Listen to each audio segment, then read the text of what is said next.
Fenomena salah jurusan menjadi salah satu tantangan psikologis yang sering dihadapi oleh mahasiswa saat ini. Banyak dari mereka yang merasa terjebak dalam program studi yang tidak sesuai dengan minat maupun bakat mereka. Untuk menilik lebih dalam terkait fenomena salah jurusan di kalangan mahasiswa, simak ulasan berikut ini.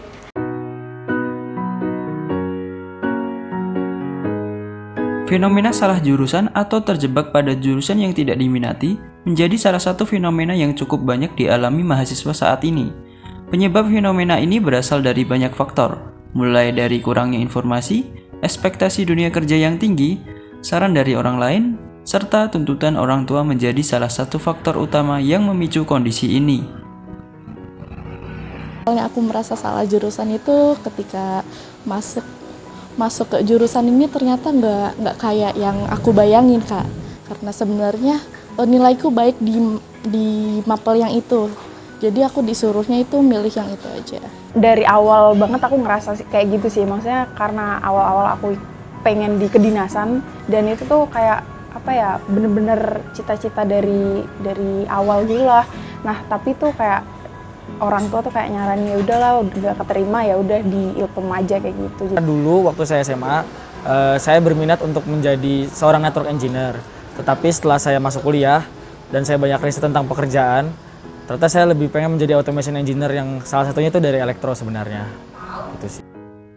Mahasiswa yang mengalami fenomena ini mengaku bahwa mereka mengalami beragam perasaan yang tidak menyenangkan, mulai dari perasaan malas mengikuti perkuliahan, merasa tertekan, hingga merasa cemas tidak dapat bersaing dengan baik. Awalnya jujur ngerasa tertekan karena salah jurusan, terus juga sulit buat ngikutin pembelajarannya, mata kuliahnya. Tapi makin kesini so far ternyata seru juga, jadi nggak terlalu berat sih buat aku. Ya di semester awal itu aku kayak agak sering buat agak sering buat berangkat kuliah gitu, Kak, karena merasa aku tuh nggak bisa bersaing sama teman-teman sejurusanku kayak gitu sih. Enaknya tuh karena ketika salah jurusan aku mikirnya kan kayak ilmu pemerintahan kan, itu berhubungan sama politik dan sebagainya. Sebenarnya aku suka-suka aja, tapi kayak mikirnya tuh kayak pasti politik pemerintahan tuh pasti ribet, maksudnya tuh apa ya, susah gitu loh. Jadi aku mikirnya awalnya kayak bisa nggak ya. Dampaknya, fenomena ini menyebabkan tidak sedikit mahasiswa mengalami demotivasi, yang pada gilirannya bisa mempengaruhi performa akademik mereka.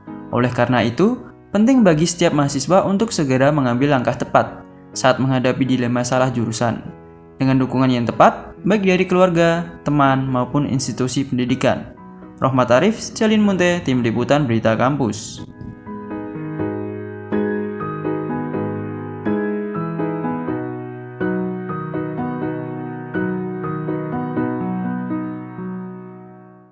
Untuk membahas lebih lanjut terkait fenomena salah jurusan di kalangan mahasiswa, saat ini kami sudah terhubung dengan reporter kami, Celin Munte, yang akan berbincang-bincang bersama seorang psikolog dari Lembaga Psikologi Talenta Semarang, Ibu Elizabeth Indira. Silakan, Celin. Baik, terima kasih Jubak Tianggoro. Saat ini saya sudah bersama dengan Ibu Elizabeth Indira selaku seorang psikolog dari Lembaga Psikologi Talenta Semarang. Nah, halo Bu, apa kabar? Kabar saya baik. Oke, boleh tahu dong Bu, kesibukannya apa nih sekarang? Ya, saat ini saya sebagai psikolog di Lembaga Psikologi Talenta dan juga sebagai dosen di Fakultas Psikologi di Sugio Pranoto Catholic University Semarang. Oke, kelihatannya sibuk ya Bu ya. Lumayan. Mungkin kita langsung aja nih ya Bu ya. Kita akan mengobrol dan juga membahas mengenai fenomena bagaimana mahasiswa salah jurusan. Nah, mungkin kita bisa mulai dari bagaimana sih kita bisa mengenali tanda-tanda mahasiswa yang salah jurusan dari sisi psikologis, dan adakah tanda-tanda tertentunya begitu? Ya, ini topik yang menarik tentang mahasiswa yang salah memilih jurusan begitu ya. Dan ini banyak sekali terjadi di mahasiswa sekarang gitu ya. Dan ada beberapa tanda dari sisi psikologisnya mahasiswa yang nampaknya dia salah jurusan nih gitu. Misalnya ketika dia mau berangkat ke kampus nih, yang biasanya bersemangat tiba-tiba dia terus tidak bergairah lagi.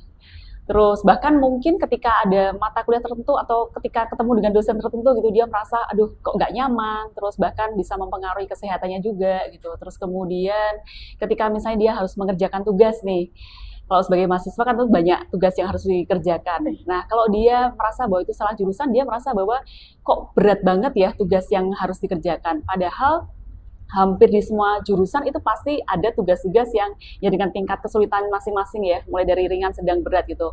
Tapi kalau dia merasa kayak ini saya masuk jurusan yang bukan sesuai dengan bakat minat saya, atau mungkin bisa jadi karena dia milih jurusan itu karena dia ikut-ikutan teman atau tuntutan dari orang tua gitu ya, membuat dia merasa bahwa kayaknya ini bukan pilihan saya gitu. Oke, baik Bu. Nah, apakah seorang mahasiswa nih ketika dia tidak menyukai satu mata kuliah ataupun malas untuk mengerjakan tugas, apakah itu juga udah termasuk salah satu kategori mahasiswa yang mengalami salah jurusan ini? Nah, penyebabnya bisa macam-macam nih. Pertama, mungkin bisa jadi karena memang karakter dia yang seperti itu, ketika menghadapi tantangan dia kurang memiliki daya juang. Nah, dia nanti mau pindah jurusan pun dia akan mengalami tantangan yang lain juga gitu. Nah, kalau dia dari sisi pribadinya dia sendiri, dia nggak punya ketangguhan itu ya akan berat juga gitu. Kemudian ya bisa jadi ketika dia tadi ya menghadapi tugas-tugas, kemudian menghadapi dosen dengan beragam karakternya gitu. Nah, kan dia juga harus bisa beradaptasi dengan itu semua. Ya, bisa jadi mungkin nggak salah jurusan, tetapi adalah ya tadi dia sedang adaptasi di awal, karena kan beda ya antara dia ketika masih sebagai pelajar nih, bahkan SMA gitu ya, pelajar SMA, terus sekarang jadi mahasiswa, di mana kalau mahasiswa tuh dituntut dia mampu lebih mandiri, dia harus bisa menuju kedewasaan kan, dia harus misalnya memiliki tanggung jawab yang lebih gitu, dia bisa memanage waktunya, mengatur mana sih mata kuliah yang harus aku pilih, terus mengatur jadwal ritme kuliahnya dan segala macam gitu. Jadi butuh proses adaptasi yang cukup gitu ya untuk mahasiswa gitu. Jadi mungkin belum tentu dia salah jurusan, tapi siapa tahu dia baru proses adaptasi aja. Oke, berarti perlu dibedakan ya Bu ya, tahap-tahap ataupun saat dia proses adaptasi dengan perkuliahan dan bahkan saat dia salah jurusan gitu ya Bu ya? Iya, benar banget. Oke, baik. Ternyata ada pengaruhnya ya antara salah jurusan dengan kondisi psikologi seseorang gitu ya Bu ya. Nah, mungkin pertanyaan berikutnya nih, menurut Ibu mengapa banyak sih sekarang mahasiswa yang merasa kalau mereka itu salah jurusan? Nah, kita harus bisa bedakan dulu yang pertama dari sisi mahasiswa itu sendiri ya, jadi intern dan ekstern. Intern bisa jadi ketika dia misalnya SMA harusnya kan dia sudah mulai meriset nih, nanti kampus mana yang aku tuju, universitas mana, kemudian jurusan mana, lalu nanti kira-kira kalau aku sudah lulus, aku akan bekerja di bidang apa nih gitu. Nah, jadi riset itu harus dilakukan sejak awal. Nah, kalau misalnya nih mahasiswa udah kadung nyemplung, sudah masuk ke jurusan itu dan dia merasa wah kok kayaknya kok ini nggak sesuai. Nah, maka dia perlu riset lagi nih, perlu digali lagi memang benar salah jurusan atau ya tadi proses adaptasi. Kemudian yang kedua dari faktor eksternalnya. Yang pertama bisa dari tuntutan orang tua. Katakanlah orang tuanya misalnya dokter, terus berharap anaknya, kamu meneruskan usaha mama papa ya, kamu jadi dokter juga gitu. Padahal mungkin dia lihat darah aja semaput gitu, pingsan. Nah itu kan udah salah banget gitu. Jadi nggak sesuai dengan kondisi mahasiswa tersebut. Lalu yang berikutnya adalah dari lingkungan nih, teman-teman. Jangan sampai remaja begitu ambil jurusan yang karena ikut-ikutan teman. Wah ini trennya nih sekarang teman-temanku lagi jurusannya A gitu. Nah padahal itu nggak sesuai dengan passion dia, nggak sesuai dengan bakat minat yang dia miliki. Oh, berarti ada dari faktor lingkungan, ada dari bahkan dari faktor keluarga, tuntutan mereka juga ada ya Bu ya? Benar banget. Oke. Nah selanjutnya mungkin ini juga salah satu pertanyaan yang sudah ditunggu-tunggu oleh mitra kampus semua nih Bu, karena relate banget nih dengan para mahasiswa dan juga topik kita tentang salah jurusan. Nah boleh tahu nggak sih Bu, apa sih dampak bagi mahasiswa yang merasa salah jurusan, baik secara psikologis maupun akademisnya gitu? Ya tentu pasti berdampak ya. Jadi yang pertama kita perlu membedakan apakah ini hanya proses adaptasi di awal mahasiswa tersebut atau memang dia benar-benar dia salah jurusan, kan tadi berbagai faktor tadi. Kemudian ya perlu kenali juga ciri-cirinya. Apakah ketika aku mau berangkat ke kampus itu terus jadi tidak ada gairah lagi, atau seperti apa yang dialami? Bahkan apakah ada kondisi-kondisi psikis yang itu bisa mempengaruhi kondisi fisik. Misalnya kalau mau berangkat kok tiba-tiba perutku mules, atau ketika sudah di dalam kelas kok aku tiba-tiba pusing gitu. Nah itu kan berarti sudah mengganggu kondisi fisik gitu. Kemudian yang berikutnya memang harus bertanya pada diri sendiri nih, merefleksikan selama perjalanan aku dari mahasiswa di semester awal sampai sekarang begitu, apa yang aku alami. Kenali diri itu penting ya, jadi baik kelebihan maupun kekurangannya, kenali diri. Apakah memang aku tepat di jurusan ini gitu. Kadang apakah harus pindah jurusan dan sebagainya, yaitu sangat individual banget ya, memang harus digali lebih dalam lagi. Kalau misalnya teman-teman mahasiswa nih butuh untuk pengen tahu, aku kayaknya udah lanjut aja atau aku pindah ke jurusan begitu. Nah, maka ya kita harus bisa minta bantuan profesional juga, misalnya datang ke psikolog untuk dilihat lagi dia potensinya di mana. Kemudian harus bisa membuat keputusan, karena kalau mahasiswa itu kan ya sudah dianggap sebagai pribadi yang dewasa kan. Dewasa harus bisa bertanggung jawab dan tahu konsekuensi ketika dia memilih apakah tetap di jurusan itu atau dia pindah jurusan gitu. Misalnya kalau ini plus minusnya ya, harus diketahui teman-teman juga. Kalau misalnya dia tetap di jurusan itu, tahan nggak dengan beban yang dia akan terima gitu, baik tadi tugas-tugasnya, kemudian secara psikis juga. Kemudian kalau misalnya pindah jurusan mana nih yang benar-benar sesuai dengan passion kalian gitu. Kemudian kalian juga harus pertimbangkan juga waktu, biaya yang sudah kalian berikan ketika di jurusan tersebut. Jadi timbang-timbang lagi. Nanti kalau perlu ditulis nih kira-kira plus minusnya apa dan sebelum ambil keputusan gitu. Oke. Nah, ini mungkin jadi pertanyaan terakhir kita nih Bu, pada kesempatan bincang-bincang kali ini.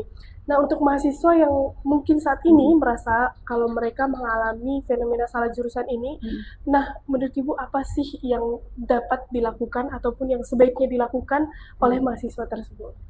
Nah, ini menarik nih. Teman-teman mahasiswa kalau merasa kayaknya aku salah jurusan, tanya lagi ke diri kalian, bener nggak saya salah jurusan? Atau ini hanya karena aku bosen aja, karena banyak tugas yang, kadang kan ada semester-semester tertentu yang kita tugasnya numpuk banget tuh gitu, tapi ada semester yang kadang kita lebih santai begitu kan. Nah, pertimbangkan lagi. Kemudian yang berikutnya adalah kenali diri itu menjadi penting. Apa sih sebenarnya aku tuh berharap cita-citaku tuh apa sih? Cita-cita nggak cuma di anak-anak kecil ya. Kadang kita yang remaja itu aja merasa bahwa kok aku masih bingung mau jadi ini atau jadi ini. Nah, maka kenali diri itu menjadi sesuatu yang penting gitu. Sebelum mengambil keputusan. Nah, kalian juga bisa nih minta pertimbangan dari orang tua kalian. Gitu. Kira-kira kalau misalnya saya pindah jurusan, ini kan orang tua yang ngeluarin biaya nih. Kecuali kalau kalian bayar sendiri ya. Itu tuh harus jadi bahan pertimbangan juga gitu. Nah kadang belum tentu loh kalau kalian merasa salah jurusan terus kalian tetap di situ itu jadi akhir segalanya.